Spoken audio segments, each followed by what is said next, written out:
Si Joe Mama Logan, isang retiradong siraulong ninja na nagkunwari bilang si Logan Paul, ay nagtago sa payapang buhay sa nayon ng Japan kasama ang kanyang pamilya, gaya ni na PewDiePie at ng mga taong nabubuhay lang sa simpleng pagkain. Ngunit nagbago ang lahat nang sirain ng dating amo niyang ninja ang kanyang pamilya at muling magpakita ang dating kalaban, kaya naman nakipagtulungan siya sa FBI para hanapin ang isang blondeng Elon Musk.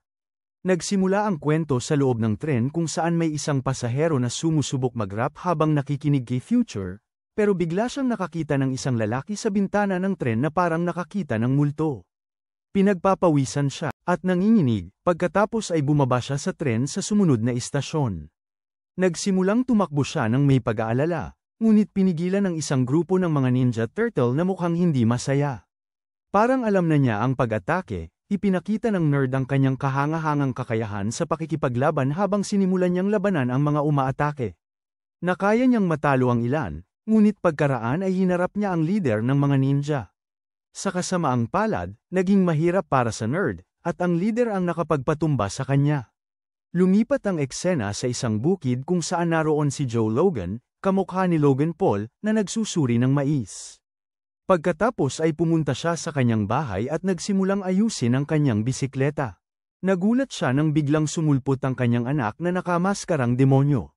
Pagkabigo ng pagtakot ng bata, nakita natin ang asawa niya at mukhang masaya ang buhay nila. Naupo ang cute na pamilya sa sala nila nang biglang lumabas sa balita ang tungkol sa insidente sa tren. Nang makitang sobra na para sa bata ang balita, kinuha ng lalaking may blonde na buhok ang anak niya para patulugin. Pagbalik niya sa asawa sa sala, parang pareho silang may hinala kung sino ang gumawa noon. Lalo namang nagulat ang asawa sa mga detalye ng pangyayari, at nag-alala para sa kanilang pamilya, pero siniguro ni Joe na ligtas sila.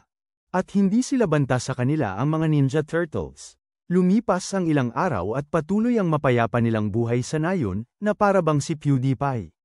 Pero kasabay nito, dama-dami ang balitang pagpatay, hudyat ng mga darating na kapahamakan. Isang araw, nagkaroon ng simpleng salo-salo si Joe para sa kaarawan ng anak niya sa labas ng bahay. Nag-ihaw siya, may cake, at sinubukan pa nga niyang gayahin si Ed Sheeran gamit ang gitara. Nagyakapan silang mag-anak ng masaya bago matulog. Pero bago matulog, tiningnan muna ni Joe ang bahay dahil may kakaiba siyang nararamdaman. Tama ang kutob niya dahil sa isang nakakagulat na pangyayari, bigla na lang sumalakay ang mga ninja assassin sa bahay niya. Agad na lumaban si Joe, at magaling nga siya. Pero napakarami ng kalaban niya kaya natalo siya. Nasaktan ang pamilya niya, wala siyang nagawa kundi panuorin ito. Pagkatapos, siya naman ang inasikaso. Sumunod, nakita natin si Joe na nagising sa isang ospital, may oxygen mask sa mukha. Sinabi ng mga doktor sa kanya na, mahimalang nabuhay ulit matapos ideklarang patay sa pinangyarihan ng krimen. Nakakapag-aliw malaman na gamit pa rin ang Dragon Balls. Ngunit, sinabihan si Joe na hindi nakaligtas ang kanyang asawang si Mary at anak na si Ren, na lubos na sumira sa kanyang kalooban. Pagkatapos, biglang dumating ang dalawang ahente ng FBI na sina Mike at Emma sa silid ni Joe sa ospital. Gusto nilang makausap si Joe, pero sinabihan sila ng doktor na mag-ingat dahil baka sumambulat ito. Tinanong ni Mike si Joe kung may naalala ba siya tungkol sa mga ninja na pumasok sa bahay niya. Nang marinig ang tanong, nagsimulang humingle si Joe, kaya iniwan na lang ni Mike ang kanyang card sa kanyang kama, at umalis na kasama si Emma. Sa pasilyo ng ospital, sinabi ni Mike kay Emma ang kutob niya. Ang pakiramdam na kilalang-kilala ni Joe ang mga umaatake, at palihim siyang binabantayan hanggang sa ma-admit siya sa ospital. Gabi na, binabantayan ni Emma si Joe na inilabas sa terrace ng ospital gamit ang wheelchair para sa sariwang hangin.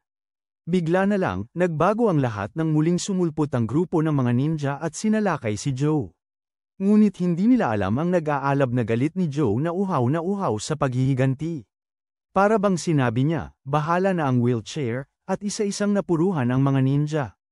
Naguguluhan si Emma sa di pangkaraniwang lakas ni Joe, kaya dali-dali siyang tumawag kay Mike para ipaalam ang nangyari. Ngunit laking gulat niya, dumating na si Mike. Sa pinangyarihan, walang kam-alay-malay sa nagaganap na pag-aaway. Nakapasok siya habang si Joe ay pinapanggigil na nakikipaglaban sa mga ninja. Hinahamon naman si Joe ng leader ng mga umaatake, ang taong pumatay sa kanyang asawa. Sa sobrang galit, agad na sinugod ni Joe at pinatay ang lalaki. Dito nagulat ang lahat nang tanggalin ni Joe ang kanyang blondeng maskara, at ipakita ang tunay niyang kulay kayumangging buhok. Sa susunod na eksena, bumalik si Joe sa kanyang bahay at tiningnan ang mga gamit ng kanyang pamilya. Namimiss niya ng husto ang kanyang asawa at anak, habang ang lahat ng alaala nila ay naglalaro sa kanyang isipan na parang isang pelikula. Matapos ang kanyang pagdadalamhati, ipinahayag ni Joe ang kanyang pagiging kontrabida, sinindihan niya ang kanyang lumang bahay.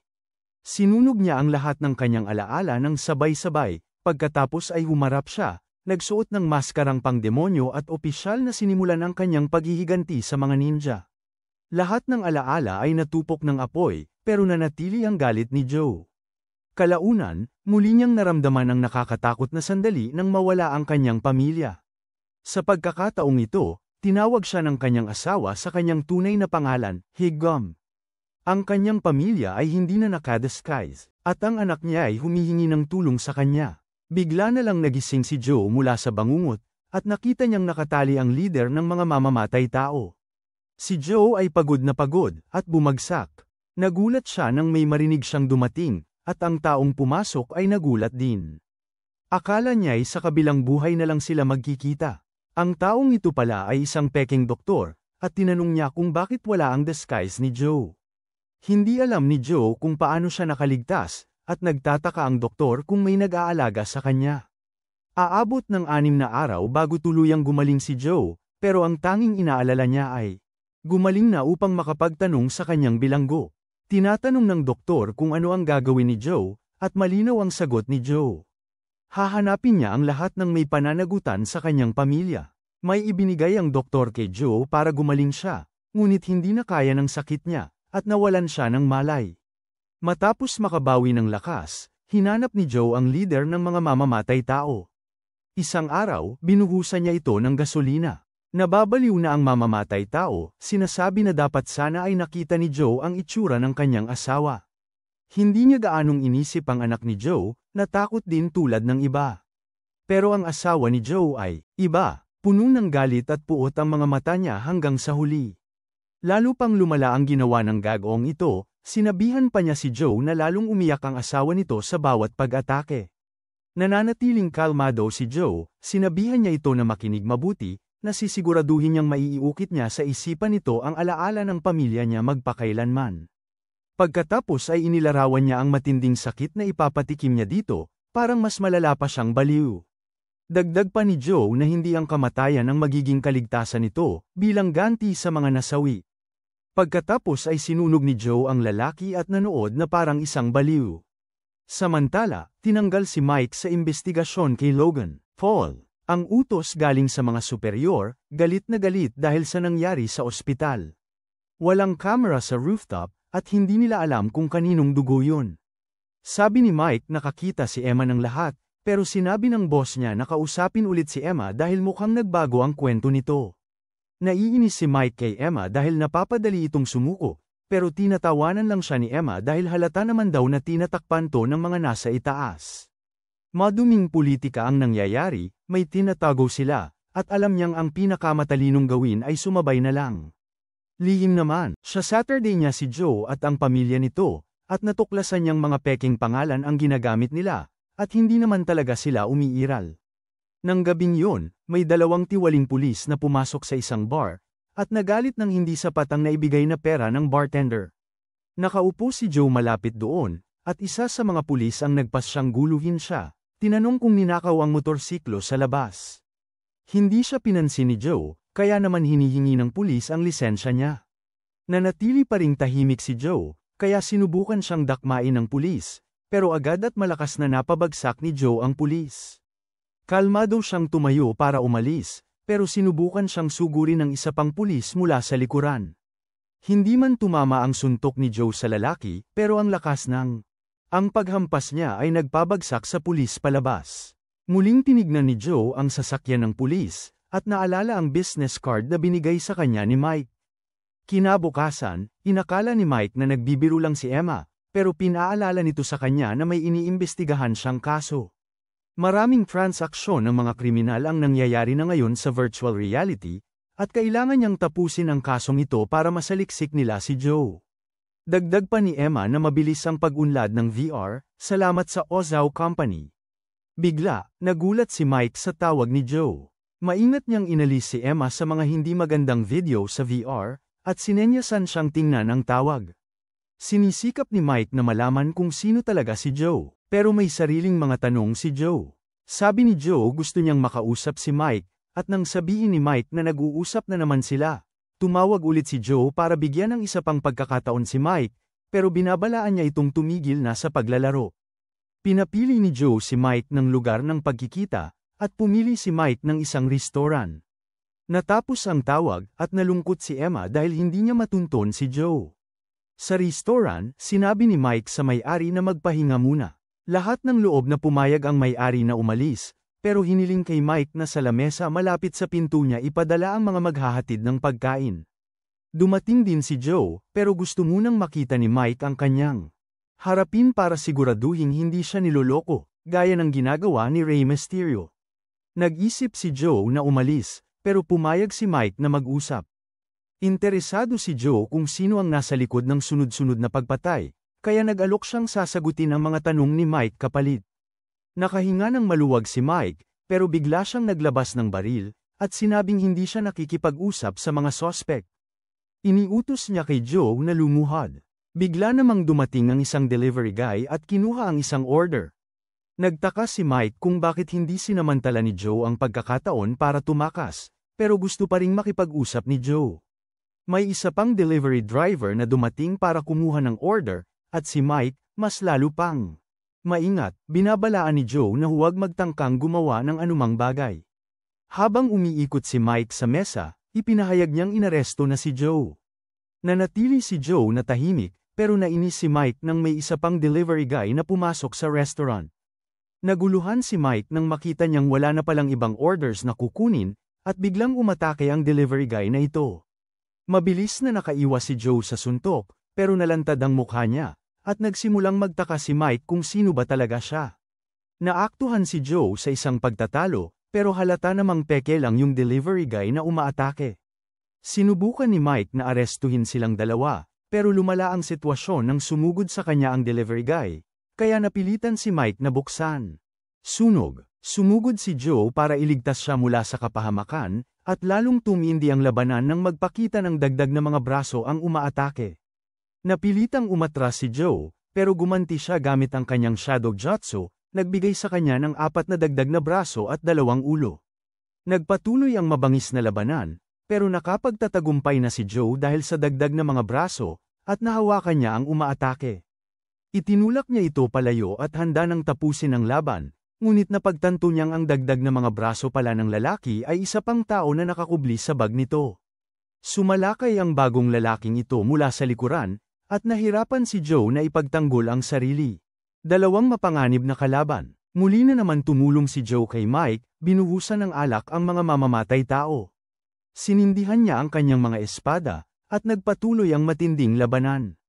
Habang lumalala ang away, uminom si Joe ng tequila at ginamit ito para lumikha ng apoy, ipinukul ito sa kanyang mga kalaban. Nang matapos na ang mabangis na laban, isang nagulat na Mike ang nagmakaawang ipaliwanag ni Joe kung sino siya. Simpleng sagot ni Joe, Peking duck, na lalong nagpainis kay Mike dahil iyon lang naman ay isang pagkain sa menu ng restaurant. Mas matalas pa ang pang-aasar ng kaibigan ko kaysa kay Logan Paul. Pagkatapos ay tinanong ni Mike kung ano ang nangyari sa lalaki sa ospital, kaya si Joe inaaktibo ang isang aparato para maipakita ang tunay niyang anyo. Sa wakas, inamin ni Joe na isa siyang ninja, baliw. Mga ninja rin pala ang mga Peking delivery men, pati na ang mga lalaki sa ospital. Bigla silang kinailangang magtago dahil may grupo ng mga taong nanunuklaw sa kanila mula sa labas. Lumala pa ang sitwasyon nang may makita silang isa sa mga umaatake na may hawak na rocket launcher na nakatutok sa kanila. Sumabog ang buong gusali, at tumakas ang mga umaatake. Parang nawala si Joe, pero nakita natin siyang nagmamasid kay Mike mula sa itaas. Sinuri ni Mike ang dibdib niya, at napagtanto niyang nasugatan siya ng espada ni Joe na tumagos sa body armor niya, pero ang espada ay nananatiling walang gasgas, kahit pagkatapos ng matinding labanan. Samantala, nagulat si Zai sa kanyang amo na nakalulungkot, buhay pa ang kanilang target. Nagpalit ang eksena sa isang politiko na nagtatakbo para sa kanyang buhay matapos ang pag-atake sa kanyang bahay.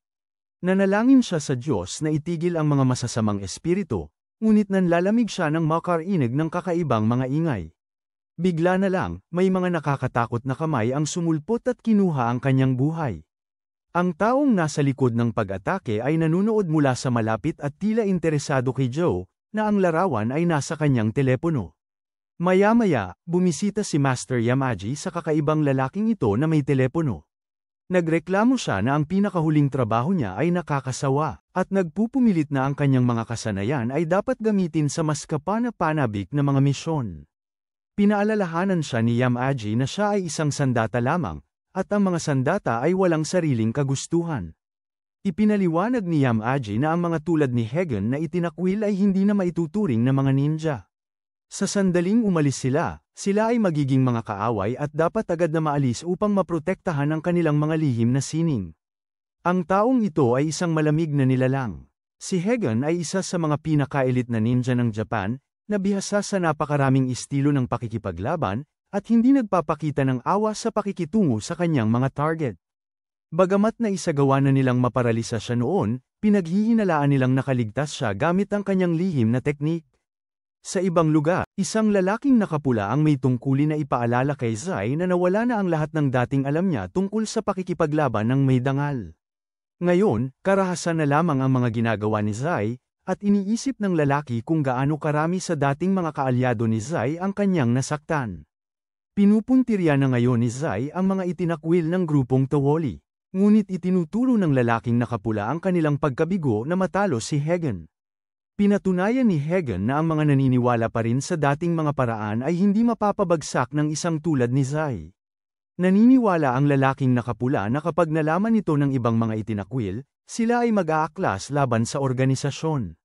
Gaya na rin niya, tinuruan noon ng lalaking ito si Zai sa paggamit ng espada. Pero ngayon kailangan na niyang pigilan ang kanyang dating nilikha, tulad ni Prinsipe Vegeta. Sa isang malakas na pag-atake, sinabi niya kay Zai na imposibleng makaiwas sa talam ng hangin. Ito ang kanyang sekretong galaw, ang lumilipad na lunok. Nakaligtas si Zai, pero naniniwala ang lalaki na hindi ito magtatagal. Habang naghahanda siyang umatake ulit, napansin niyang wala na ang espada ni Zai. Pagtingin niya sa ibaba, nakita niyang nagawa pala ni Zai na maputol siya, at ang lalaki ay natalo. Sa istasyon ng pulis, sinabihan si Mike na ang pag-atake sa restaurant ay isa lamang. Labis siyang nagagalit sa kung gaano pa karami ang pagtatakip na nagagawa.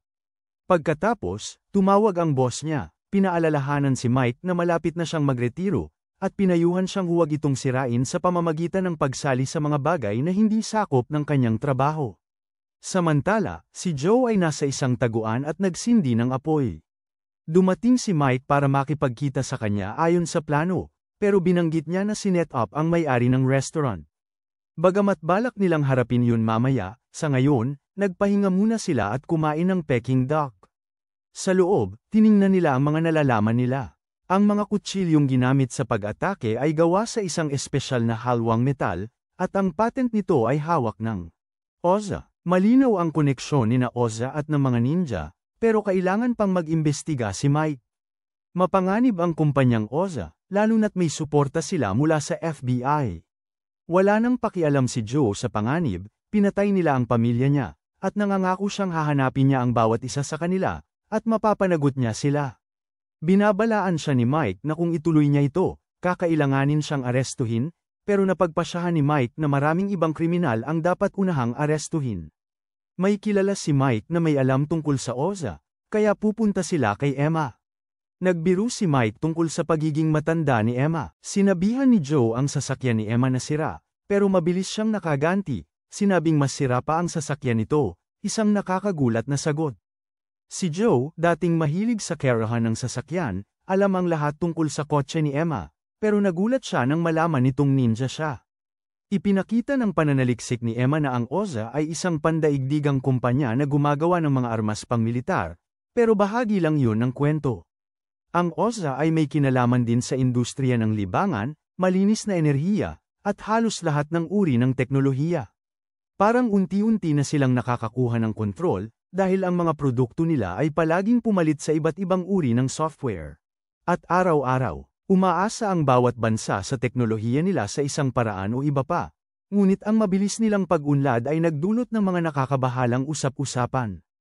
Maraming taong itinuturing na problema ng kumpanya, tulad ng mga lider ng kumpanyang kakumpetensya at mga mamamahayag na nagsisiyasat sa kanila, ang misteryosong namatay. Masyadong kapanipaniwala ang mga pagkamatay na ito para kay Oza, kaya pinaghihinalaan niyang ang kumpanya ang nasa likod ng lahat. Lumipat ang eksena sa isang siyentipiko na nagpapakita ng makapangyarihang reaktor sa amo ni Oza, si Joseph. Mas mahusay pa ang paggana ng reaktor kaysa dati, na bumubuo na ngayon ng 2.2 milyong kilowatt ng kuryente kada segundo.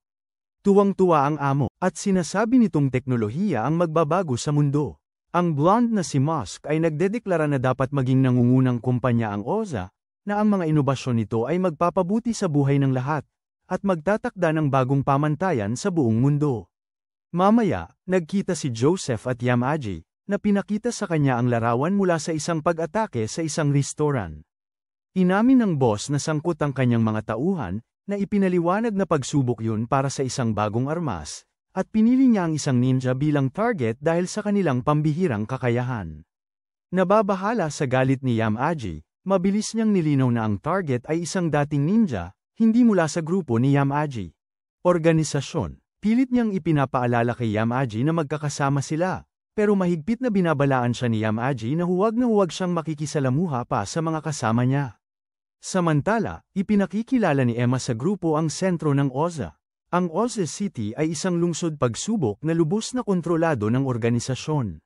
Bigla, iniligtas ni Joe si Mike mula sa isang patalim na nakatutok sa ulo nito habang inaatake sila. Sinisikap ni Emma na mailabas ang lahat sa sasakyan, pero may isang taybak na sumusubok tumusok sa windshield. Binaril ni Mike ang umaatake sa bubong habang ginagamit ni Joe ang kanyang kakayahan para malaman kung saan nanggagaling ang banta. Itinarak niya ang kanyang sariling taybak sa bubong, pero nataman din sila. Nang mapagtanto ni Joe na walang malay sina Mike at Emma, nakita niya ang umaatake sa labas. Isang bihasang ninja na nagbabato ng maraming patalim kay Joe, kaya napilitan siyang lumabas at lumaban. Habang naglalaban, itinulak siya ng umaatake at ipinakita ang maraming mekanikal na braso, na ang bawat isa ay may mga kamera na nakatutok kay Joe bilang kalaban. Agad na nahirapan si Joe, nasaktan habang hawak siya ng kalaban. Ngunit ginamit ni Joe ang sitwasyon sa kanyang kalamangan, pinutol ang ilan sa mga missile ng kalaban. Pero may mas maraming armas pa ang kalaban na nakatago sa mukha niya. Si Joe, lumilipad na mabilis na may paglaban ng mga missile sa ere at lubos na natalo ang umaatake. Alam niyang may nanunood, sinenyasan ni Joe ang mga ito na susunod na sila. Maya-maya pa'y dumating ang ambulansya para kay Mike at Emma, at tumunog ang telepono ni Joe. Nag-alinlangan siyang sagutin pero nang gawin niya ito, sinabi ng nasa kabilang linya na natutuwa silang sa wakas ay nakapag-usap na sila. Tinawag ng boses si Joe gamit ang tunay niyang pangalan, kaya't nabigla siya, lalo na't hindi sinasabi ng tao kung sino ito. Pero parang alam nito ang plano ni Joe na pumunta sa lungsod ng Auzes. Siyempre, hindi mapagkakatiwalaan ni Joe ang mga ito, pero nagulat siya nang bigkasan ng mga ito ang isang lumang tula ng ninja. Ang estranghero ay nagsabing isa rin siyang exiled ninja at kung seryoso si Joe sa misyon niya, dapat daw ay magkita sila sa isang tiyak na lugar. Samantala, sa ospital, tinitignan ni Mike ang drawing ng anak niya. May mga flashback na nagpapakita ng araw na sinagot ni Mike ang tawag ng asawa niya sa trabaho, at nakarinig siya ng nakapanghihilakbot na balita. Namatay ang anak nila sa aksidente sa sasakyan at ang asawa niya ay lubos na nasiraan ng loob. Naramdaman niyang iniwan siya ni Mike dahil sa demanding nitong trabaho bilang isang ahente ng FBI.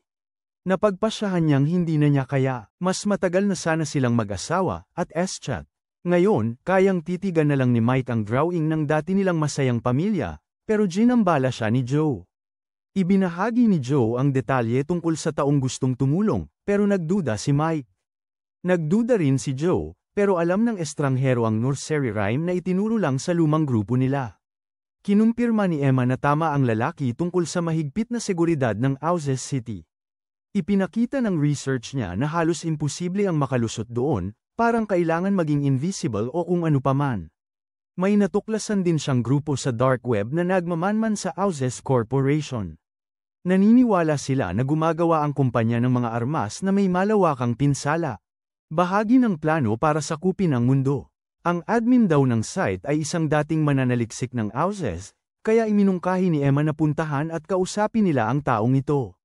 Habang nagsisimulang umalis si Joe, tinanong ni Mike kung alam ng asawa ni Joe ang tunay niyang pagkatao. Ibinunyag ni Joe na alam nga nito dahil ninja rin pala ang asawa niya.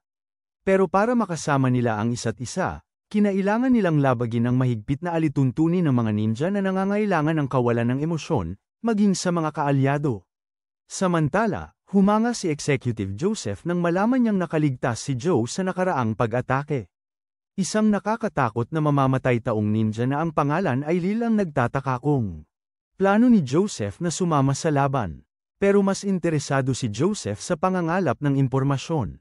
May mga hindi magandang salita si Lil, kaya inalok ni Diley, ang bodyguard ni Joseph, na awatin siya. Binaling ni Joseph ang usapan, binanggit na papunta si Joe sa syudad, pero agad siyang naalala sa sobrang higpit ng seguridad. Tinanong ni Joseph si Big D ng kanyang opinyon, pero si Big D ay nakatutok lang sa sarili, napapabilib sa gupit niya at nagbabantang sasaktan ang sinumang mga asar dito. May mga hindi na angkop na sinabi ulit si Lil, pero sa pagkakataong ito, naiinis na si Yamaji. Habang ginagamit niya ang kanyang kapangyarihan para patahimikin ito, ipinaalala ni Joseph kay Yamaji na sumali lamang siya sa grupo nila para isulong ang kanyang pananaliksik. Sa sandaling ito, ang iniisip lang ni Joseph ay ang pagtitipo ng datos para sa kanyang prototype, at umaasa siyang hindi masyadong mabilis mamatay si Joe. Samantala, sabik na naghihintay si Sai ng pahintulot kay Yamaji para maalis si Higan. Ngunit tumanggi ang master, sinabing magpapadala na lang siya ng iba para kay Higan.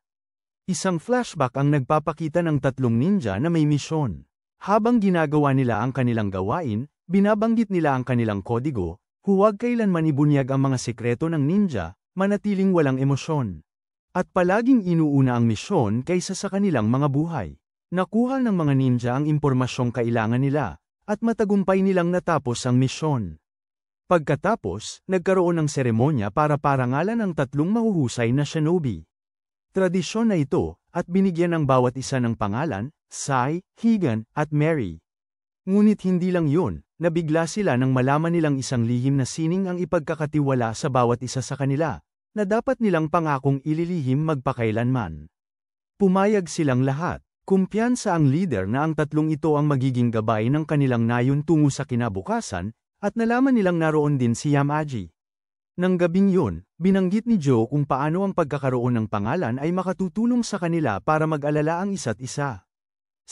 Nagpasya silang mag-inuman para magdiwang, pero pabiro si Joe at nagbabala kay Sai na huwag mabitawan ang sikretong sining nito. Tiniyak naman ni Sai na hindi mangyayari yon, at sinabing pwedeng sorpresa na lang kung sakaling magkaharap sila balang araw. Kahit mukhang malamig at kakaiba si Sai, sinabi nitong mas malakas pa sa dugo ang pagkakaibigan nila. Nangako silang tatlo na sasamahan nila ang isa't isa sa anumang panganib na darating. Pagkatapos, nagtungo na sila sa isa pang misyon. Maayos ang lahat sa simula, pero nag-alinlangan si Mary nang may makita siyang bata, at dahil sa pag-aatubili niya, siya ay nabaril. Malubha ang sugat ni Mary, at pinakiusapan niya si Joe na iwan na siya. Ngunit determinado si Joe na protektahan siya, kaya tumalon siya sa bintana kasama si Mary. Binuhay niya si Mary at dinala sa isang malapit na yungib. Sa kabila ng pagmamakaawa ni Mary na iligtas ang sarili, tumanggi ulit si Joe. Sa pagkawalang pag-asa, sinubukan ni Mary na wakasan ang kanyang buhay, pero napigilan siya ni Joe sa tamang oras. Isang huling pagtatangka pa ang ginawa niya. Pinaalala kay Joe ang kanilang kasunduan na dapat pakawalan kahit ang pinakamalalapit na kaalyado. Ngunit lalong tumibay ang loob ni Joe, at sinabi niyang sinira na niya ang kasunduan mula nang makilala niya si Mary. Tunay na gaya ng Romeo at Juliet. Sumuko na rin si Mary, at naglapat ang kanilang mga labi. Maya-maya pa, natagpuan sila ni ZY, pareho sa kaawa-awang kalagayan. Mabilis na napunta sa kasalukuyan, malinaw na nagbago na ang mga bagay-bagay, at si ZY ay ibang-iba na ang itsura. Samantala, si Mike ay nakatanggap ng tawag mula sa amo niya, na nagsabi sa kanyang malaya na siyang gawin ang anumang gusto niya dahil tapos na siya sa kaso, pero iba ang sitwasyon ni Emma. Sa ibang lugar, hinihintay ni Joe na makipagkita sa misteryosong tumawag, pero tumawag na lang ang lalaki sa halip na pumunta mismo. Nakakatawa naman. Ipinaliwanag niya na ang Oz City ay mayroong sariling advanced na teknolohiya sa lahat ng dako, kasama na ang mga sensor sa buong paligid. Sinusuri ng mga sensor na ito kung pinapayagan ang mga tao na makapasok sa lungsod, at kung hindi, bibigyan sila ng babala. Kung sila ay balewalain ang babala, aalisin sila ng sistema. Bukod pa doon, ang airspace ng lungsod ay protektado ng isang hadlang na hangin lang ang makakadaan. Imposible ang pagpasok mula sa itaas, kaya kailangan ni Joe na dumaan sa ilalim ng lupa. May pasilidad na kumokontrol sa mga sensor, at binigyan siya ng lalaki ng lahat ng detalye na kailangan niya. Punong-puno ang lugar ng mga security camera, laser traps, at nagpapatrolya ang mga. Magiging mahirap ito, pero kailangang iwasan ni Joe ang anumang away para gumana ang plano. Kung malalampasan ni Joe ang lahat ng mga balakid, mararating niya ang hadlang ng lungsod. Puputulan ng lalaki ang kuryente, pero 5 segundo lang. Hindi na pwede hamaba pa, at tutunog na ang mga alarma. Pinaalalahanan niya si Joe na iisang pagkakataon lang ang meron siya, isang oportunidad, bumalik ka sa realidad. Sa Oz City, na-disable ng misteryosong tao ang lahat ng security camera, nagbibigay kay Joe ng 8 minutong pagkakataon para makapasok. Bumaba si Joe sa ilalim ng lupa, sinusundan ang eksaktong tagubilin kung kailan gagalaw para maiwasan ang mga mercenary. Eksperto niyang sinunod ang gabay, gamit ang kanyang napakagaling na athletic skills para manatiling nakatago. Sinabi pa nga ng lalaki kay Joe ang timing ng pagbabago ng laser, na nagtutulak sa pisikal na limitasyon ni Joe. Habang malapit nang malampasan ni Joe ang mga laser, isang maliit na patak ng pawis. Sinaktan niya ang isa sa kanila, kaya umalingaw-ngaw ang alarma. Dahil wala ng pag-asang makatakas, napilitan si Joe na makalaban ang ilang mga tauhan at ituloy ang misyon. Nakarating si Joe sa harang, at pinatay ito ng lalaki. Ngunit bigla siyang nasurpresa nang itulak siya pabalik, at si Zai na pala ang nasa harapan niya. Sinabi ni Joe kay Zai na patay na si Mary, at tinanong kung si Yamaji ba ang nag-utos na habulin sila. Hindi sumagot si Zai, sinabi lang niyang ang mga nagsisikap na makatakas sa kamatayan ay nabubuhay pa rin sa anino nito, malalim na mga salita. Samantala, nalaman na ni Yamaji ang pagpasok. Si Asuka, na naghahanap pa rin, kung bakit bumagsak ang harang, pinaghihinalaan na may tumulong kay Joe sa loob. Ipinakita ni Lil ang kanyang mapanlinlang na ugali, at iminungkahi na papasukin nila si Joe sa lungsod. Naniniwala siyang madaling madudurog ng kanilang buong puwersa ang sekretong kakayahan ni Joe. Nag-aalala si Asuka na masisira ang pangalan ni Oza dahil sa kaguluhan, pero ang blondong si Elon Musk ay nagustuhan ang ideya. Napagpasyahan nilang akitin si Joe papasok pa sa lungsod, at si Joseph ay sabik na makakalap ng datos. Ininform ng kontak ni Joe sa loob ng lungsod na pinapasok siya, pero halatang patibong ito. May mga piling ninja na ipinadala para hulihin siya, at sigurado ang taong nagbigay ng impormasyon na hindi makakaligtas si Joe. Kung susubukan nitong lumaban sa kanila, pinayuhan niya si Joe na huwag sumama, pero nakapagdesisyon na si Joe. Sinabi ng lalaki sa kanya na umalis ng 7 dahil magkakaroon ng parada ang lungsod para mapagtakpan ang isang away na mangyayari. Pagbalik sa arcade, sinusubukan ni Mike na makakuha ng mga sagot, pero mas nag-aalala si Jason kung paano siya natunton. Hindi siya pinansin ni Mike at natuklasan niya ang isang lihim na daan patungo sa lungsod. Habang nagsisimula na ang parada, nakita natin si Joe sa silid ng pagmamatsyag. Pumasok siya sa isang tunnel habang pinapanood siya nina Joseph at ng iba pa. Pagpasok ni Joe, agad siyang sinalubong ng isang grupo ng mga bihasang mandirigma. Samantala, dinala ni Jason si Mike sa isang nakatagong silid at ibinahagi ang plano niyang mapabagsak ang buong kumpanya. Nag-aalangan si Mike kung may problema sa pag-uugali si Jason, pero iginiit ni Jason na naiinggit lang sa kanya ang mga tao. Inipon niya ang mga sekreto ng lahat para ilantad sila, kahit walang naniniwala sa kanya.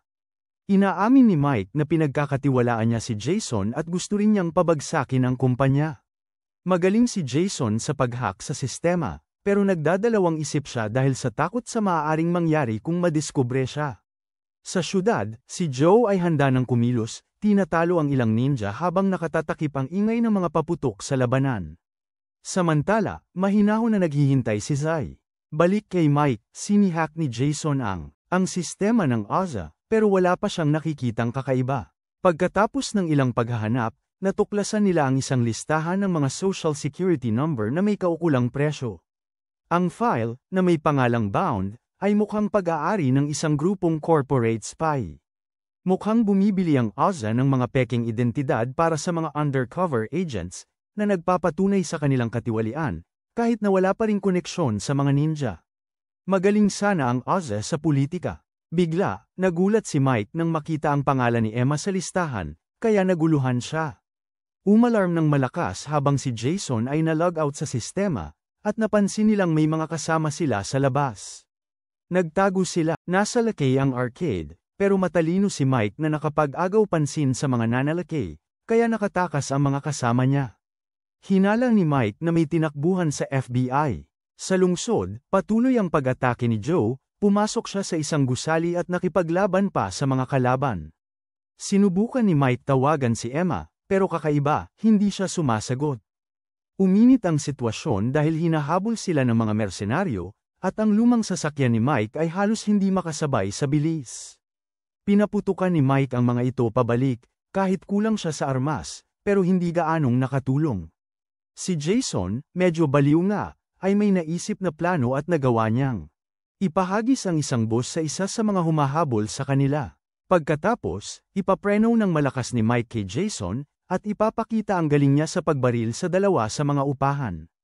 Biglang huminto ang sasakyan, kaya nagtago si Jason habang binabaril ni Mike ang huling upahan. Samantala, si Joe ay gumagalaw sa loob ng gusali, at ang ilan sa mga natitirang gwardya ay takot na takot sa kanya. Sa pinakamataas na palapag, hinarap ni Joe si Lil at ang ibang mga mamamatay tao, na humanga dahil nakarating siya roon. Pinapanood ni Joseph mula sa malayo, sabik na makita kung ano ang mangyayari. Napansin ni Joe ang isang helikopter, at nagalit nang mapagtanto niyang pinapanood siya ni Yamaji. Dahil sa matinding galit, sumigaw si Joe at sumugod sa helikopter, pero pinigilan siya ng isang assassin. Nalaman ni Joe na walang epekto ang mga pag-atake niya sa kanila, at naitulak-tulak siya. Ginamit ni Joe ang jutsu niya, pero hindi pinansin ni Lil Pump ang mga lumang, hindi na napapanahong galaw ng ninja. Ngunit naitulak niya si Lil Pump dahil sa mga smoke bomb, na ipinakita ang tunay niyang target na si Yamaji. Habang sumisigaw ng galit, sumugod si Joe sa helikopter, sinisigaw ang pangalan ni Yamaji, pero naputol ang pagkakahawak niya, kaya bumagsak siya. Nabasag ang maskara niya dahil sa pagbagsak, at nasaktan siya. Habang papalapit ang mga assassin, naalala ni Joe ang sinabi ng doktor. Babala na huwag pang gagamitin ang kanyang lihim na kapangyarihan, dahil ito ang magiging katapusan niya. Pinaglaruan siya ng mga asesino, binabato at inihahagis, habang si Lil ay nanunuya sa kanya habang nasa ere. Sa kabila ng panganib, ang hindi kapani-paniwalang bilis ni Joe ay nagpapaligtas sa kanya sa ilang pag-atake, kasama na ang isang bola ng apoy, habang nagsisimulang bomb-ulong siya ng isang nakakatakot na anteng-anteng. Ngunit bago pa man niya matapos, isang malakas na suntok ang tumama mula sa rosas na asesino. Pumasok si Lil, inaangkin si Joe para sa kanyang sarili, at sunod-sunod na pinagsusuntok. Nagpatuloy ang pananakit, umiiyak si Joe sa sakit, habang si Lil ay napapagod na sa pakikipaglaban. Bigla, huminto si Lil sa pananakit nang may isang taong dumating. Umuulan na, napabagsak, at dumating si Zai, tinatanong si Joe kung sa wakas ay naunawaan na niya. Pinagbabalaan siya ni Zai na ang landas na tinatahak ni Joe ay tungo lamang sa kapahamakan, at walang paraan palabas. Sumugod si Joe kay Zai nang hindi nag-iisip, ngunit natamba siya. Paulit-ulit na binabanggit ni Joe ang pangalan ni Yamaji, habang naghahanda si Zai na wakasan ang buhay niya. Ipinahayag ni Zai na tapos na ang lahat, at si Joe, tahimik, ay tinanggap ang kanyang kapalaran. Habang sinasaksak ni Zai ang kanyang sandata, lahat ay nanunood na gulat na gulat. Ngunit laking gulat ni Zai, napigilan ang pag-atake niya ng Pink Assassin. Pinaga niya ng assassin ang kanyang mga gamit para maparalisa ang iba, at nakatakas sila ni Joe sa gusali. Sumabog ang bomba, at ang malakas na pagsabog, pinipigilan si Zai sa paghabol sa kanila. Pinagmamasdan ni Yamaji ang nabigong pag-atake, at dumilat si Joe, na pagtanto niyang buhay pa siya. Samantala, si Mike ay nasa kritikal na kalagayan, at kailangan siyang buhati ni Jason sa disyerto. Balik kay Joe, bumabagsak pa rin siya mula sa gusali. Umaabot ang kamay niya sa langit na parang may hinahanap, pero nawala na siya ng malay. Mula sa gusali, nakita ng mga mamamatay tao na nawala na siya. Samantala, nagising si Joe at natuklasan niyang si Emma ang nagligtas sa kanya. Ngunit si Emma ay isa lamang sa kanyang maraming personalidad, at maging ang kanyang anyo ay hindi pa. Totoo, pagkabuhay ni Joe sa ospital, inutusan siya ni Yamaji na imbestigahan ang misteryo sa likod ng kanyang muling pagkabuhay. Naniniwala silang paulit-ulit na kayang buhayin muli ang sarili ni Joe, kaya gusto nilang malaman kung paano. Para dito, nagkunwari siyang si Emma, isang ahente ng FBI, pero bahagi lang iyon ng kanyang tungkulin bilang ninja na nagtatrabaho sa organisasyon. Mayroon pa siyang ibang pagkakakilanlan. Nagulat si Joe nang bigla niyang baguhin ang kanyang boses para maging katulad ng boses ng misteryosong lalaking tumutulong sa kanya noon para makapasok sa syudad. Ang dahilan ng kanyang pagtulong kay Joe ay para tulungan itong maghiganti. Mahirap paniwalaan dahil, habang pinagmamasdan niya si Joe bilang si Emma ayon sa utos ng organisasyon, palihim siyang nagtataksil sa kanila sa pamamagitan ng pagtulong dito. Inaamin niyang may sariling plano siya at kailangan niyang manatiling buhay si Joe para matupad ang mga ito. Samantala, nalaman ni Yamaji ang tungkol sa isang suit na ninakaw ni Emma. Prototype pa lamang ito, at matagal na niyang pinaplano ang pagtataksil na ito. Ang mga suit na ito ay tinatawag na Gwoko Gear.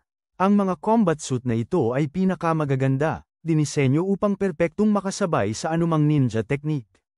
Ibinahagi ni Emma, na bahagi ng koponan na bumuo nito, na ang ninakaw niya ang pinakamoderno. Kailangan na lang niyang tapusin ito, at para kay Joe para bang magkakaroon siya ng bagong katawan. Samantala, nagising si Mike at sinaway siya ni Jason dahil sa pangangailangan ng proteksyon. Nagulat si Mike nang malaman niyang 10 araw siyang walang malay, pero tiniyak ni Jason na ligtas sila. Dinala niya sila sa isang liblib na bahay na pag-aari ng isang mayaman, kung saan walang dumadaan. Pinipilit maging positibo ni Mike, at naisip na ang pag-atake ay nangangahulugan na malapit na silang makatuklas ng mga sikreto. Balik kay Joe, sinubukan ni Emma ang suit, pero hindi ito gumana. Kailangan nila ng power reactor, na siyang puso ng suit, pero ang mga ganitong pyesa ay nasa headquarters lang.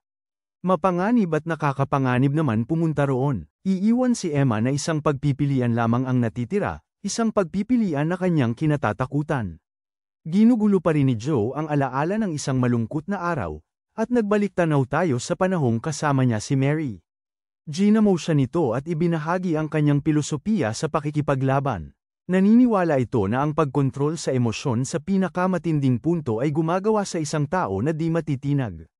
Naalala ito ni Joe at ginamit upang kumalma, ngunit papalapit na ang organisasyon sa kanilang kinaroroonan. Isang lugar na lamang ang natitira pang suriin, kaya nagboluntaryo si Big D, na may kumpiyansa sa kanyang gagawin. Samantala, sa kanilang pinagtataguan, natapos na ni Emma ang paggawa sa reactor at sa pampalakas ng baluti gamit lamang ang isang. Konti na lang ang gagawin. Mamaya, isiniwalat niya na tapos na ang suit at ang pangalan nito ay Kamui. Ngayon, buong ikot na ang pamagat ng palabas. Agad na tumutugon ang suit sa iniisip ng gumagamit, kaya't napakabilis ng reaksyon nito na hindi pa nakikita noon. Habang mas malakas ang iniisip ng gumagamit na kilos, mas mabilis at mas malakas ang pagganap ng suit. Ngunit, ang pag-ugnay ng isipan ng gumagamit sa suit ay mahirap. Si Joe ay ipapahimbing na matulog, hindi siya magising kahit pasaksakin sa puso. Pinatibay ni Emma ang loob niya na ang susunod na pagkamatay niya ang magiging huli, at nagsiwalat pa ng isa pang sekreto. Na naroon siya ng gabing sinalakay ang pamilya niya, at ginamit niya ang kanyang lihim na paraan para mailigtas siya.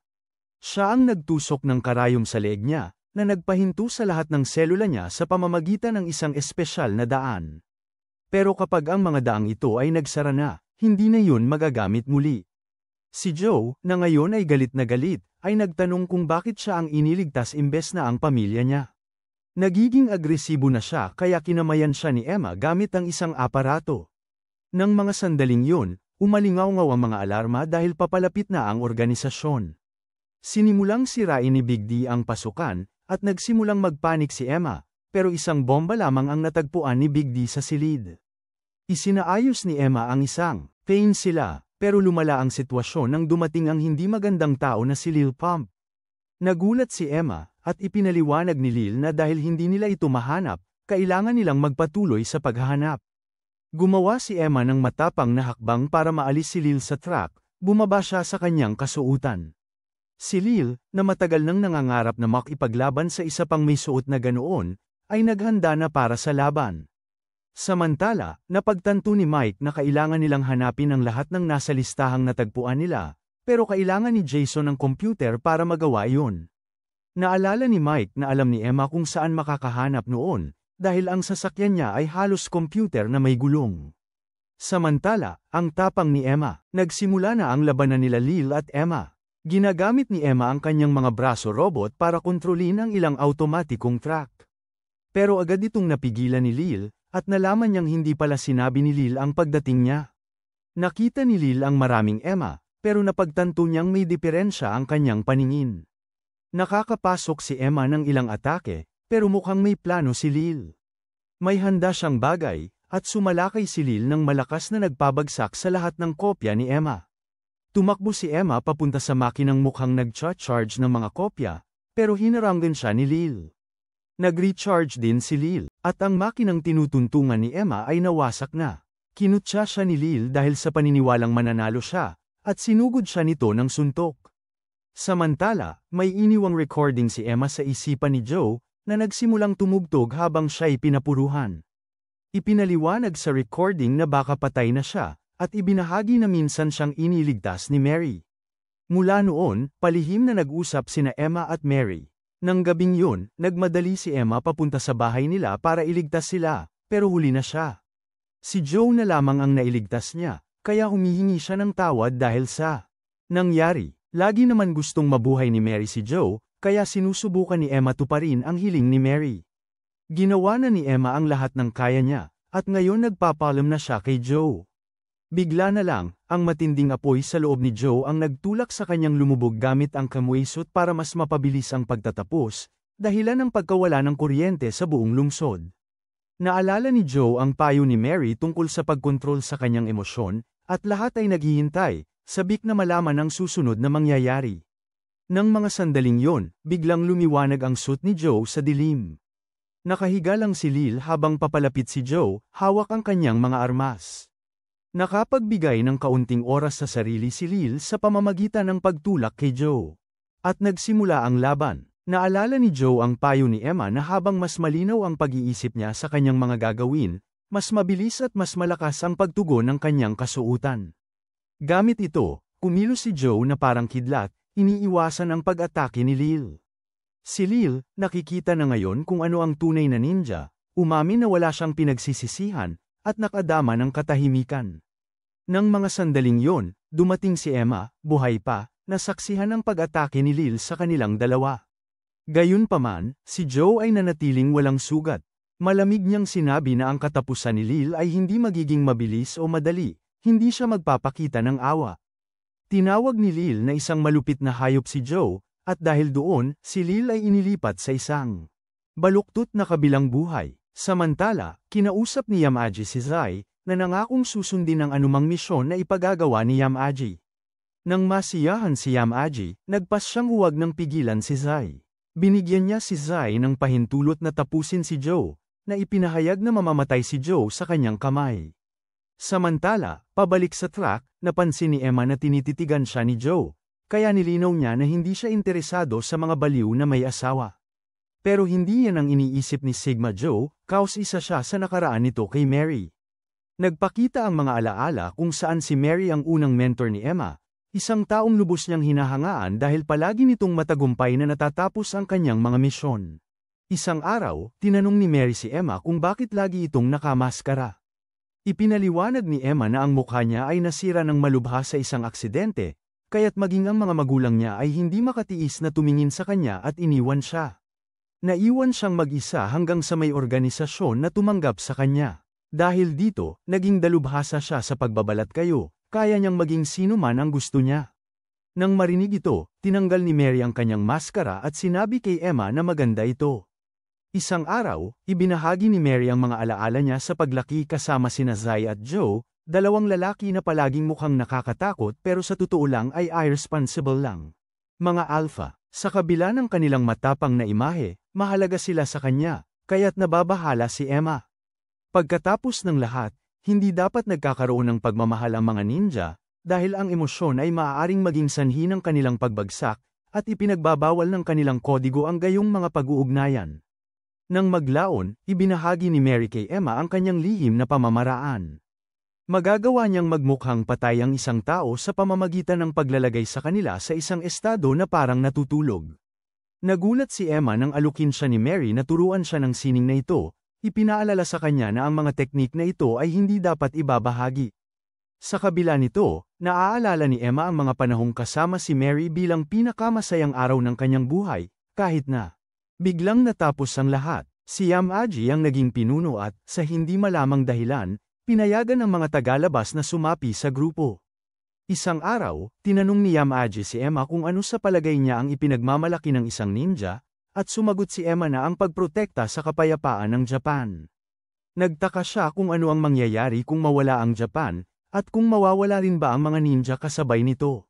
Makalipas ang ilang panahon, pumanaw na ang dating pinuno, at nagsimula ng gumawa si Yamaji ng mas malalaking pagbabago sa organisasyon, na nagdulot ng pagkadismaya sa maraming tao. Isang gabi, inamin ni Mary kay Emma na buntis siya. Nagulat si Emma, ngunit lalo na nang ipaliwanag ni Mary na dahil ito sa pag-ibig niya. Napagtanto ni Mary na hindi na siya nababagay sa organisasyon, dahil nilabag niya ang alituntunin ng mga ninja. Nang maglaon, namangha si Joe sa balita, ngunit aminadong ang pagiging ninja lamang ang buhay na alam niya. Napagtanto niyang kailangan niyang matutong maging ama, kahit hindi niya sigurado kung kaya niya. Pinatibay ni Mary ang loob niya na kakayanin nila ito ng magkasama. Ilang panahon ang lumipas, inihayag ni Yamaji na ang organisasyon ay lilisan sa Japan, at mapapasailalim sa pamumuno ni Blondalon Mosque. Nagalit ang lahat, ngunit nagbabala si Yamaji na sinumang tatutol sa kanya ay mapapaalis o mas malala pa. Ang pagtatanggol sa Japan ang kanilang karangalan, kaya't ilang matatapang na individual tumayo laban sa plano ni Yamaji. Dalawa sa kanila ang sumubok na siyang saktan. Pero si Yamaji ay may kakaibang kapangyarihan na kayang kumuha ng tao mula sa malayo. Mabilis niyang napigilan ang mga umaataking ito, at naging dahilan pa nga ng pagkamatay ng isa sa kanila dahil sa kanyang galit.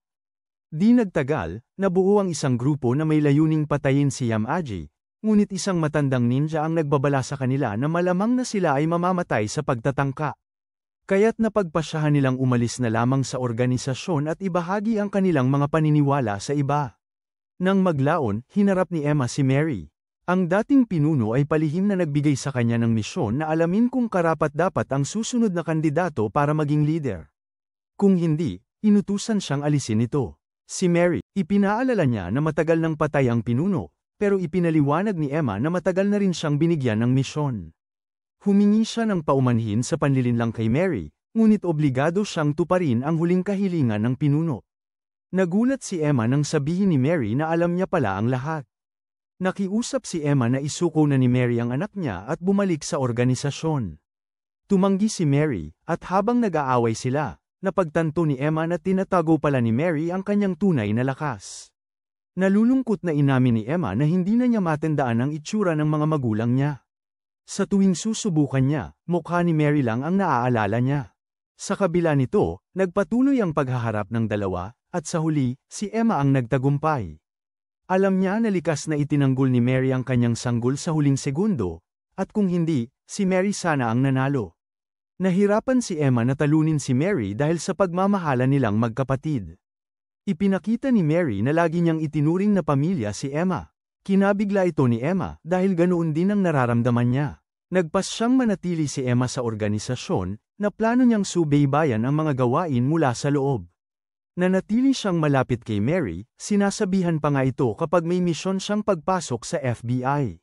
Madalas magsalita si Mary tungkol sa mga pagsubok ng pagiging ina, ngunit hindi niya ito ipagpapalit kahit ano paman. Para kay Emma, si Mary ang perpektong halimbawa ng isang mandirigma, na nagbibigay inspirasyon kay Emma na tuparin ang kanyang misyon hanggang sa huli. Habang lalong sumusuri si Emma, natuklasan niya ang plano ni Yamaji. Subalit, mabilis na nauubusan na sila ng oras para mapigilan siya, dahil ang plano nito ay nagsimula na.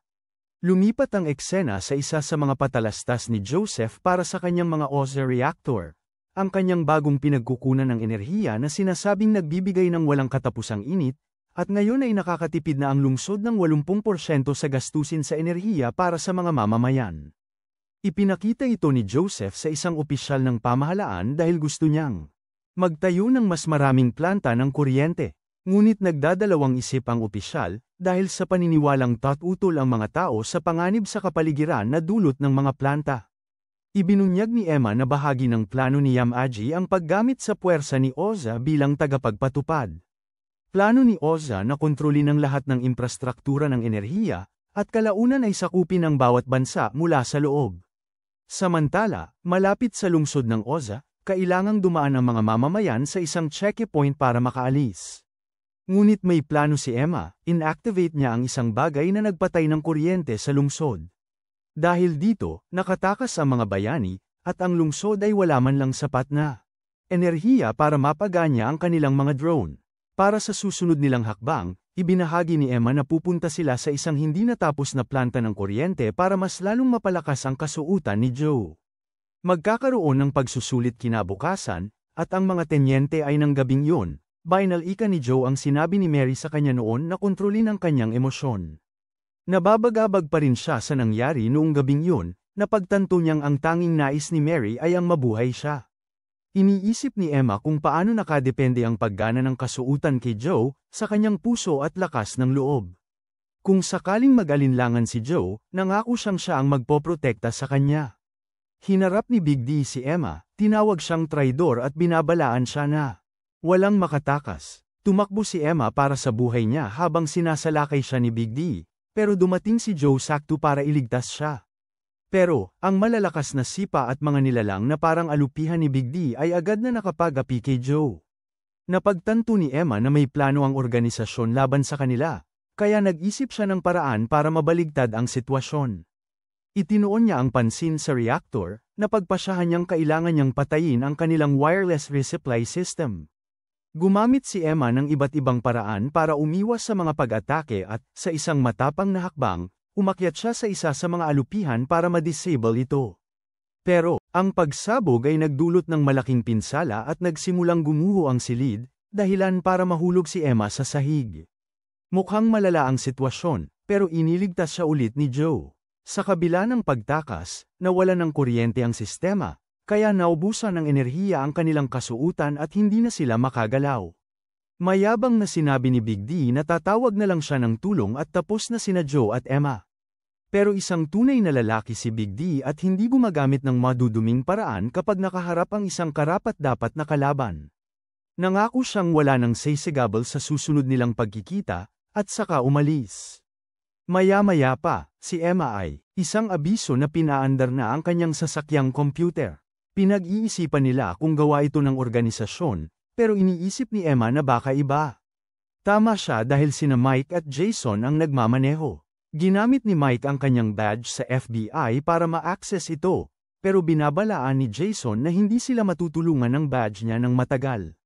Sa kasamaang palad, hindi mabuksan ni Jason ang encryption ng sasakyan, umamin siyang henyo lang ang makakagawa niyon. Ikinabahala nila ito dahil ipinahihiwatig nitong mas mahalaga si Emma sa organisasyon kaysa sa inaakala nila. Nang gabing yun, nagpanik si Jason nang may marinig siyang papalapit.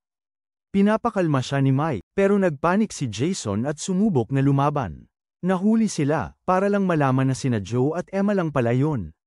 Nagulat si Mike nang matuklasan na ninja pala si Emma, at inamin nitong mali ang ginawa niya. Alam niyang hindi kayang ayusin ang paghingi ng tawad ang lahat, na lalong nagpagalit kay Mike. Biglang napagtanto ni Mike na si Emma pala ang nagpadala sa kanya sa misyon para hanapin si Jason, hindi para tulungan, kundi para iliga siya at mapigilan sa pagtuklas ng totoong katotohanan. Humingi siya ng tawad sa nangyari, pero si Mike, nagalit pa rin, ay pinaalalahanan siya na ginawa lang naman niya ang ipinangako niya. Gaano man kahirap yun. Ang tungkulin niya, para may pabatid ang punto niya, pinakita ni Mike ang isang drawing na ginawa ng anak niya para sa kanya. Nakasulat doon na mahal siya nito dahil pinoprotektahan niya ang lahat mula sa masasamang tao, tinitiyak ang kaligtasan ng lahat. Ngunit, trahedyang namatay ang anak niya sa isang aksidente, at ang mga salitang iniwan nito ay patuloy na bumabagabag sa kanya na parang mabigat na pasan. Habang nag-uusap sila, inamin ni Mike na hindi siya nagalit dahil may itinatago si Emma sa kanya. Sa halip, ang talagang nakasakit sa kanya ay ang paglimot ni Emma na lagi siyang nandyan para suportahan siya, kahit ano paman. Kinaumagahan, ibinahagi ni Emma ang isang nakakagulat na balita na agresibo si Oza sa pagpapatayo ng mga planta ng enerhiya, na may layuning kontrolin ang supply ng enerhiya ng bansa. Ang mga ninja na nakaharap nila ay bahagi ng plano ni Oza para makamit ito. Sa kasamaang palad, ang impormasyong nakalap nila ay tila hindi kapani-paniwala at hindi magiging matibay na ebidensya. Pero kung magtatagumpay ang plano ni Oza, maaaring ito ang maging katapusan ng kanilang bansa gaya ng pagkakaalam nila. Sa ibang lugar, si Joseph, na nahihirapan dahil sa mga epekto ng isang naganap na pangyayari, ay binigyan ng dalawang pagpipilian, itago ito o magbigay ng pampublikong pahayag para mapakalma ang takot ng mga mamamayan. May tiwala sa sarili at mapanlikha, nangako si Joseph na aasikasuhin niya ang sitwasyon, at habang binibigay niya ang kanyang katiyakan, isang masamang tingin ang ipinukol niya sa malayo. Nagpaplano ang grupo ng susunod nilang gagawin. Pupunta sina Emma at Joe sa ilang aktibong planta ng kuryente, papatayin ang mga ito at kukunin ang kailangang enerhiya para sa kanilang operasyon. Pero biniro ni Mike sina Emma at Joe kung may relasyon sila, kaya't sinipa siya ni Emma. Ipinaliwanag ni Emma na ang Izumo Circuit, isang mahalagang bahagi ng kanilang gamit, ay napakadelikado at dapat hawakan ng may pag-iingat. Naging seryoso na si Mike at hiniling kay Joe na alagaan si Emma kapag nagkahiwa-hiwalay na sila. Sa sasakyan ni Emma, hinahanap nila ni Jason ang ulat tungkol kay Osh's server. Ang ulat na ito ay naglalaman ng mahahalagang ebidensya na kailangan nila para mapabagsak si Oza, kasama ang pangalan ng isang mataas na opisyal na sangkot. Napakalaki ng natuklasan dahil isa itong kilalang personalidad sa bansa. Nagtagumpay ang grupo sa pagsira ng firewall ng server. Si Jason, na puno ng excitement at paghihiganti, ay kailangang pakalmayan ni Emma, pero masyado na siyang nag-aapoy. Nang mga sandaling yun, dumating si Big D at sinabi kay Joe na magbihis agad ng kanyang kagamitan.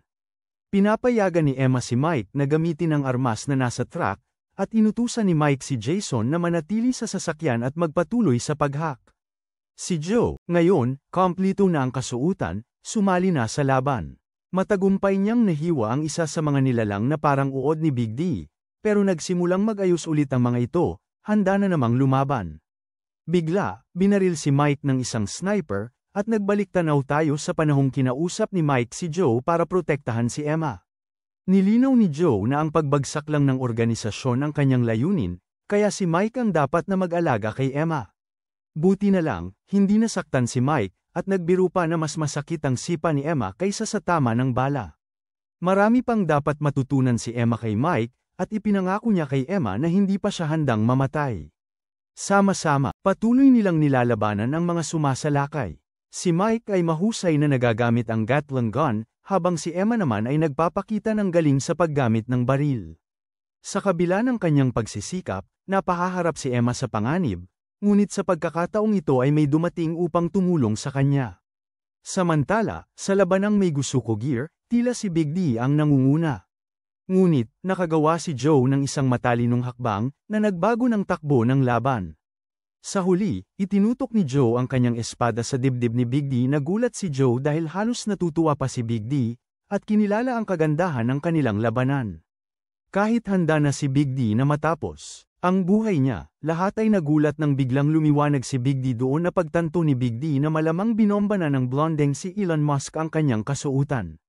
Umagang-aga ang galit ni Big D. Pero sa kabila ng kanyang puot, ginamit niya ang kanyang mga centipede para protektahan si Joe mula sa pagsabog. Samantala, nagmamadaling tumulong kay Emma, nagsisigaw ng pangalan nito dahil sa pag-aalala. Ngunit handa na si Emma sa kanyang kapalaran. Inutusan niya ang kanyang mga robot na protektahan si Mike, panatilihing ligtas ito. Dali-daling lumipat ang atensyon ni Joe kina Mike at Emma, at nagmadali siyang lumapit sa kanila. Malubha ang sugat ni Emma, pero nakakapagsalita pa rin siya, at tinatanong lamang kung ayos lang ba si Mike. Sinisiguro naman ni Mike na maayos siya, at bilang kapalit, humingi ng tawad si Emma kay Mary dahil sa hindi niya natupad ang pangako.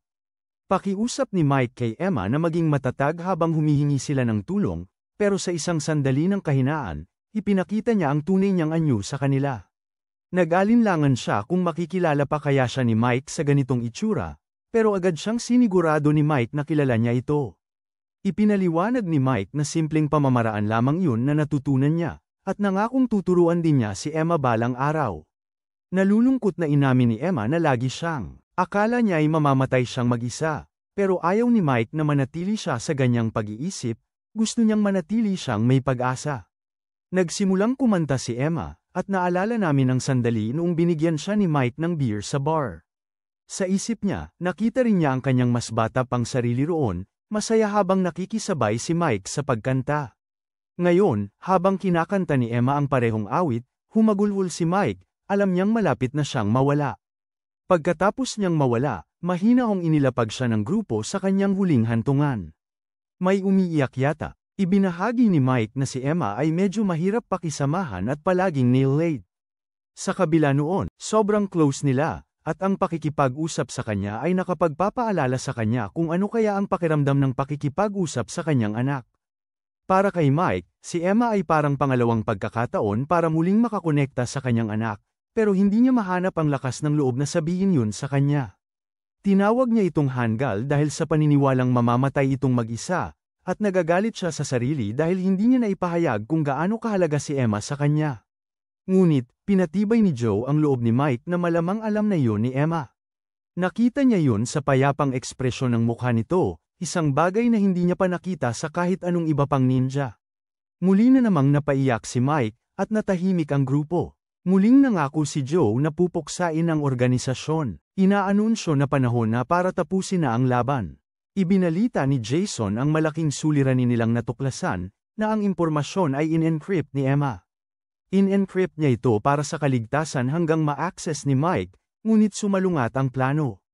Kailangan malaman ni Jason kung paano bubuksan ang code, pero hindi siya sigurado kung kaya niya.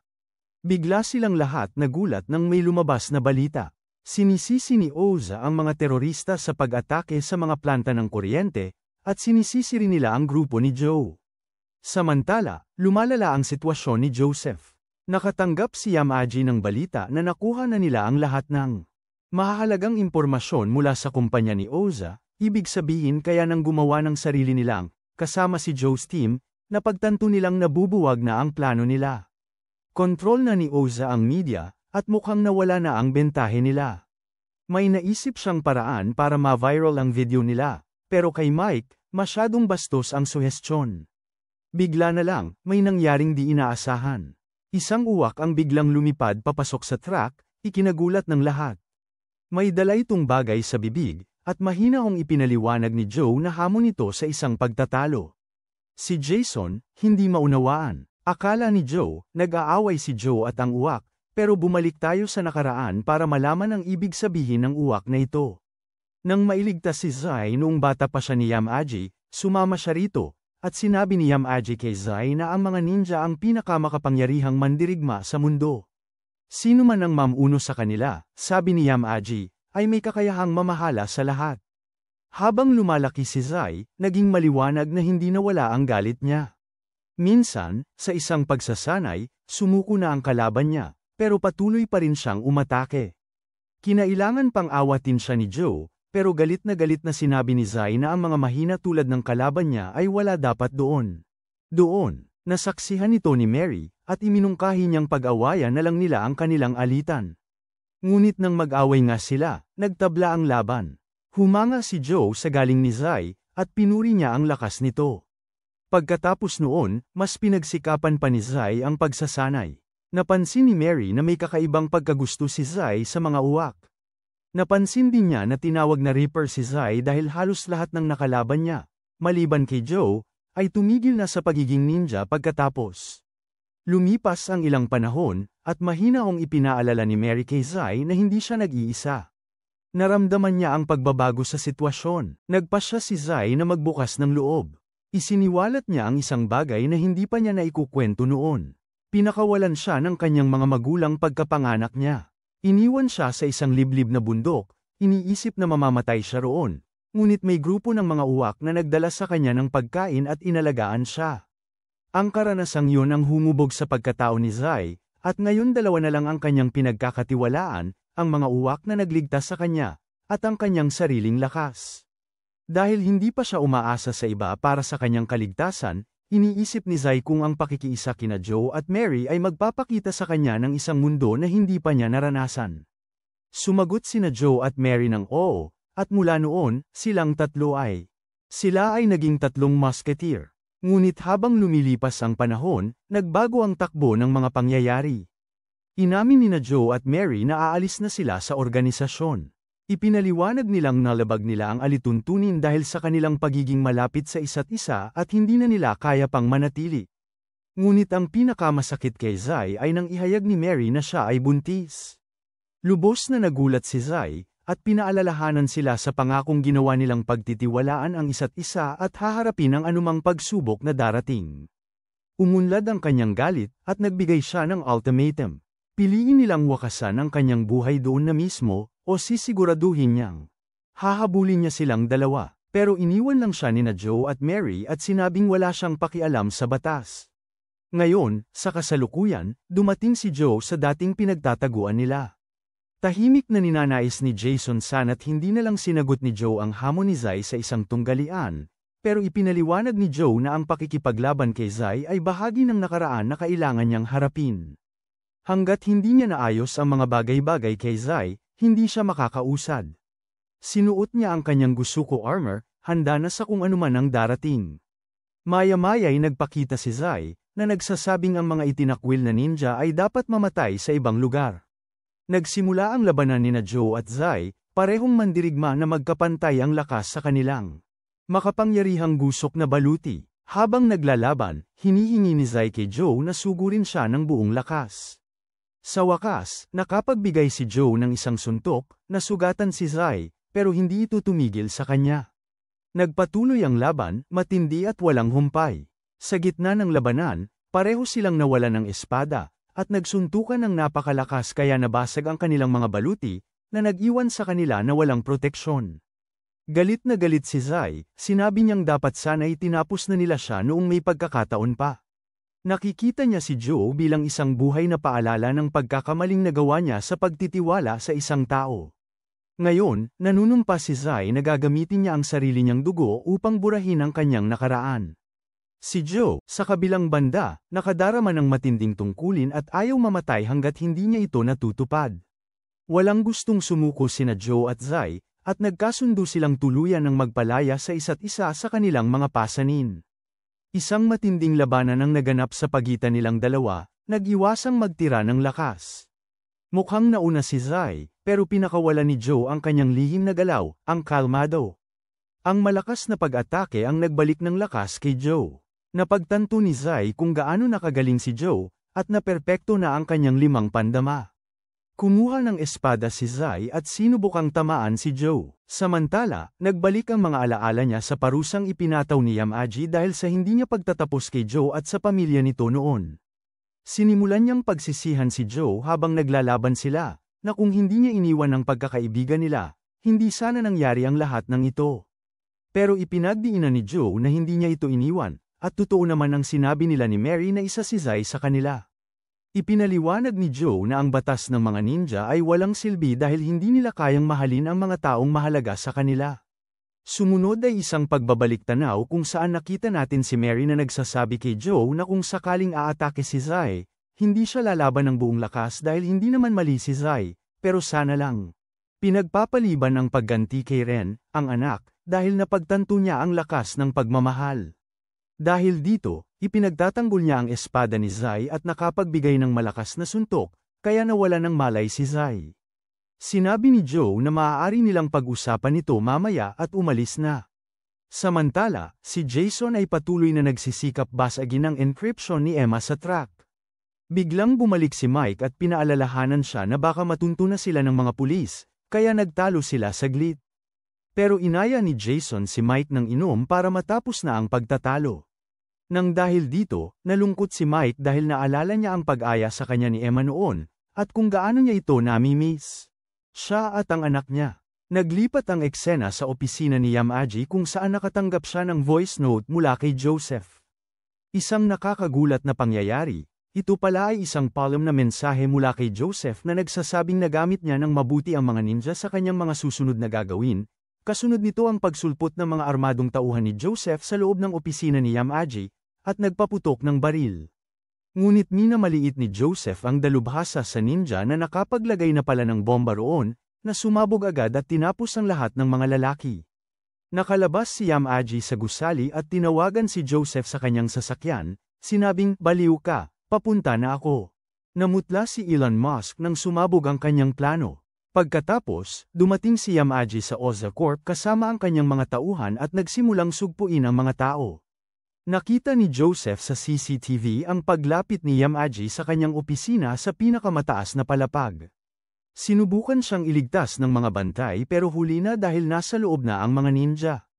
Mabilis na natalo ang mga bantay at nang subukang sumakay ni Joseph sa elevator pababa, nakasalubong niya si Dilly na dumating para iligtas siya.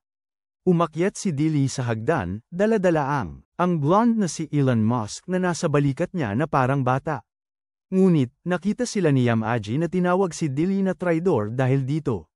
Matapang siyang sumagot na si Yamaji ang naglagay sa kanya bilang bodyguard ni Joseph.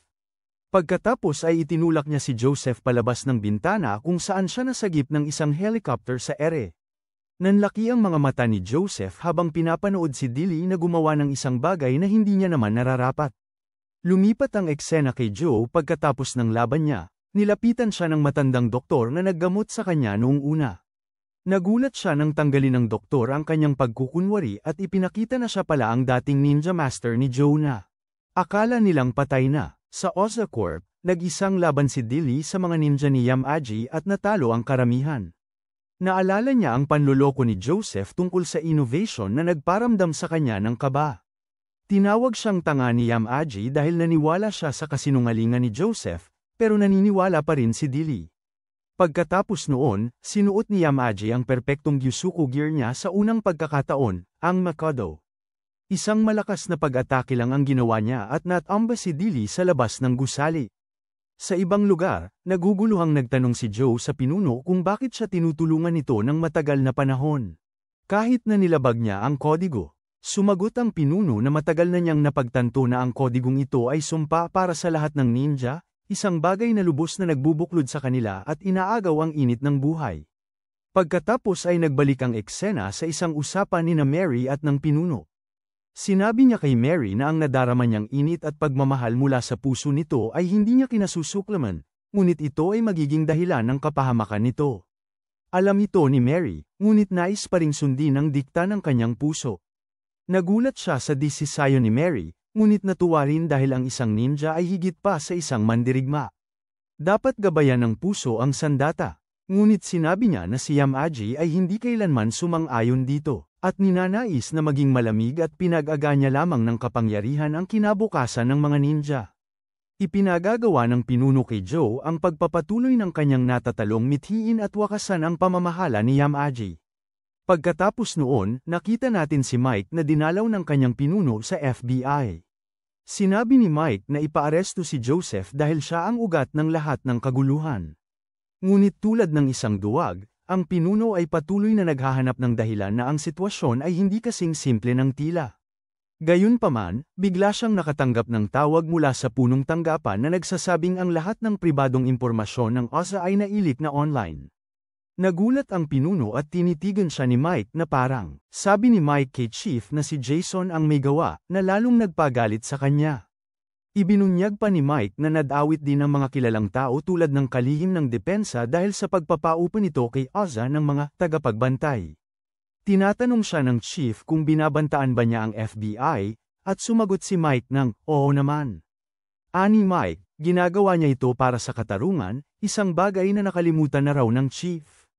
Nagsuntukan na sila para malaman kung sino ang tama.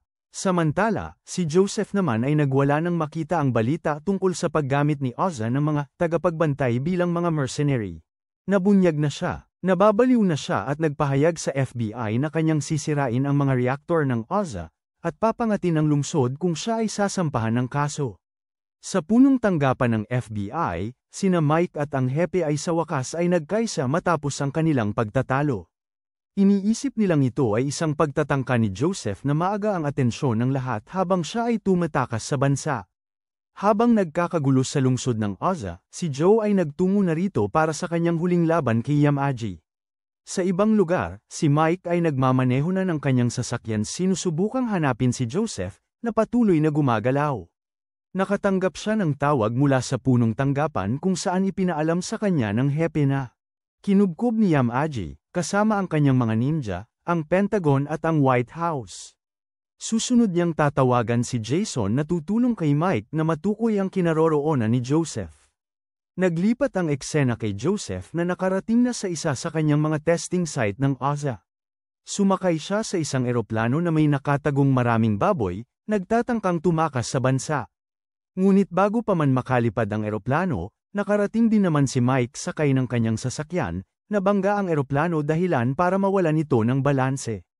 Lumabas si Joseph at tumakbo si Elon Musk, ngunit di nagtagal na huli siya ni Mike at sinuntok. Ang talo. Samantala, si Joe ay nagpakitang gilas sa pagdating niya sa lungsod ng Ozza at sadyang nakasalubong niya si Yamaji na tila ba naghihintay sa kanya. Nagsuot silang dalawa ng kanilang mga uniforme ng ninja at nagsimula ang pinakahihintay na laban. Pareho silang nagbigay ng kanilang lahat at pantay ang lakas sa umpisa. Subalit, biglang sumulpot si Zai at nakalulungkot, nasa panig siya ni Yamaji, kaya naging 2-1. Nahirapan si Joe sa pakikipaglaban at ginamit ni Yamaji ang kanyang sekretong pamamaraan para guluhin ang isipan ni Joe. Nagkaroon si Joe ng mga guni-guni ng kanyang pamilyang namayapa, na lubhang nagpahina sa kanya. Nilalagay siya sa isang napakadelikadong posisyon habang nakikipaglaban.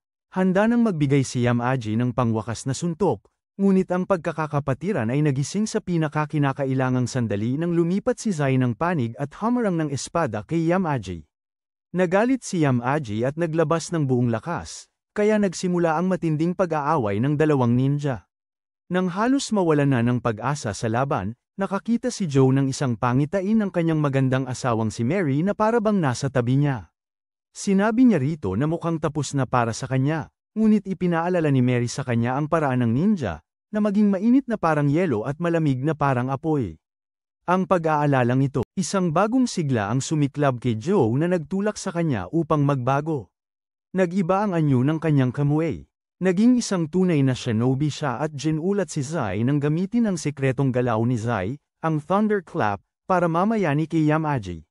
Wala nang pag-aalinlangan, ibinagsak ni Joe si Yamaji, tuluyan nang natatapos ang pamamahala ng emperador. Bago tuluyang mawala ng hininga, nagbabala si Yamaji na ang kanyang mga kasamahan ay maghahasik pa rin ng kaguluhan sa mundo. Sa ibang lugar, itinutok ni Mike ang baril sa ulo ni Joseph, at pumutok malapit sa tenga nito, kaya't natakot ng husto si Joseph.